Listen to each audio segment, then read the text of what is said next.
There was once a boy named Aaron who lived in a small village. He was quiet, kind, and always ready to help.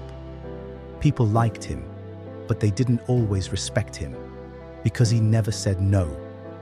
If someone needed help, Aaron was the first to stand up. If someone needed money, he gave what little he had. If someone shouted at him, he stayed silent. He believed that being good meant always saying yes, even when he felt tired, even when he disagreed inside. One day, the village headman asked Aaron to carry sacks of rice from the storehouse to the temple. Aaron had already worked all morning in the fields. His arms ached. His clothes were soaked in sweat. But when the headman looked at him, Aaron nodded. "Yes, I'll do it," he said, quietly. He smiled, though inside, he wanted to cry. As he walked, people passed by. They didn't thank him.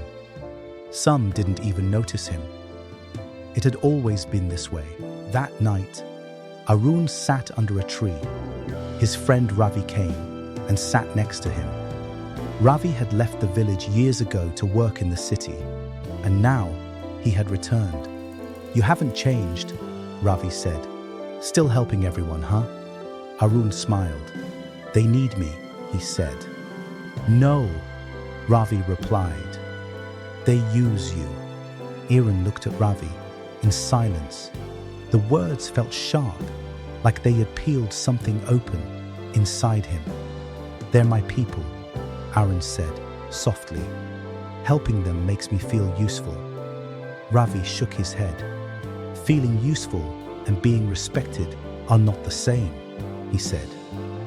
"When was the last time someone asked how you were or offered to help you in return?" Aaron tried to remember. He couldn't. "Kindness isn't weakness," Ravi added. "But saying yes all the time doesn't make you kind. It makes you invisible." That night, Aaron couldn't sleep. He thought about the times he gave when he had nothing left, the times he helped even when it hurt. He remembered saying yes while his heart screamed no. A strange heaviness settled on him, not from the weight of work, but from the realization that he had never really honored himself. The next morning, something changed. When a neighbor asked him to dig a trench before breakfast, Aaron paused. He looked at his hands, still bruised from yesterday. Then he looked up and said, "I'm sorry, not today." The man looked shocked. Aaron simply walked away. His heart pounded, not from fear, but from something new. Freedom. The village started to notice. Aaron, the boy who never refused, had begun to say no. At first, people were confused. Some were even annoyed.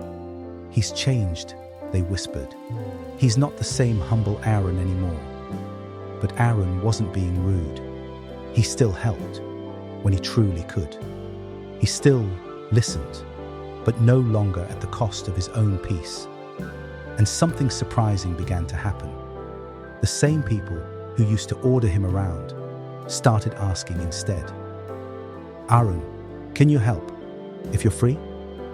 It was a small shift, but it meant everything. Ravi watched from a distance. One afternoon, he walked up to Aaron as he rested beneath the same old tree. "You look different," he said. Aaron smiled. "I feel different." He looked calmer, stronger, not from fighting others, but from finally standing beside himself. "Do you know what I realized?" Aaron said. "When you say no to what drains you, you make space for what lifts you." Ravi nodded, slowly. "Saying no isn't rejection," he replied. "It's protection of your time, your energy, your spirit." And Aaron understood. For the first time, His kindness had boundaries, and his respect, finally, had roots. Days passed, and Aaron's quiet transformation continued. He began spending time on things that once made him feel alive, reading under the tree, tending to his small garden, even just walking, alone, with his thoughts. The boy who used to jump at every call, now paused, reflected, and chose. It wasn't easy. Sometimes guilt crept in. He would hear a request and feel that old pull, wanting to please, to be liked. But then he would take a breath, place a hand on his heart, and remember, respect starts from within. One afternoon, the village headman approached again. He had another task, another favor to ask. Aaron stood up and faced him, calm and steady. "I understand your need," he said, gently, "but I'm not the only one who can help. I've done more than my share. Today, I need to rest." The headman blinked, surprised, but said nothing. Aaron nodded, respectfully, and walked away. That evening, a boy from the village came to him. He looked nervous. "Aaron," he said, "how did you learn to say no without feeling bad?" Aaron smiled. "I didn't learn in one day," he replied, "but I started with one number. That's all it takes to begin." Aaron began to see things differently. The same faces, the same streets, but now they held new meaning. He realized that all those years he thought he was being good. What he was really doing was disappearing. He had become everyone's helper, but no one's equal. Now, with each small act of self-respect, he was becoming whole. He started to inspire others, not by preaching, not by boasting, but simply by being. His no didn't carry anger, it carried truth. It wasn't rejection of people, it was acceptance of himself. One morning, the same neighbor who used to shout orders came by with a cup of tea. "You've changed," he said, "in a good way. You remind me of my younger self before I forgot how to take care of me." Arun didn't need praise, but those words warmed him. It was proof that when you honor your own worth, others begin to recognize it too. Later that day, a group of children gathered around him beneath the old tree. One asked, "Arun, Biyaya, why don't you help everyone anymore?" He looked at them kindly. "Helping is good," he said, "but not when it hurts you. A full cup can pour into others, an empty one can't." Weeks passed. Arun's life didn't suddenly become easier. The field still demanded hard work. Some people still didn't understand. But inside him, something had changed forever. He was no longer afraid of disappointing others if it meant staying true to himself.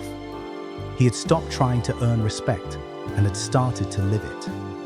Slowly, more villagers began to change. One man started refusing unfair demands at work. A young girl stood up to her uncle and asked to go back to school. Arun never told them what to do. He just showed them it was possible.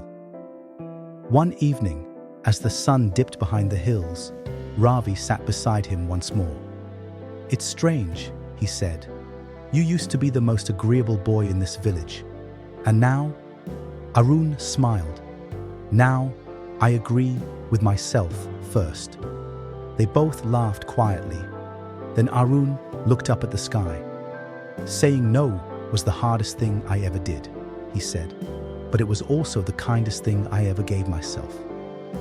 And in that moment, under the quiet sky, he felt more whole than he ever had. Saying yes to everyone may make you liked, but it won't make you respected. True kindness has boundaries. Arun's journey reminds us that protecting your peace is not selfish, it's essential. You don't have to be available to everyone to be good. You just have to be true to yourself. Have you ever struggled to say no, even when you knew you should? What happened when you finally chose yourself? Share your moment in the comments. Your story might inspire someone else who's still afraid to speak up. If this story touched you, pass it on to someone who needs to hear it. And subscribe for more stories that gently wake up something real inside you.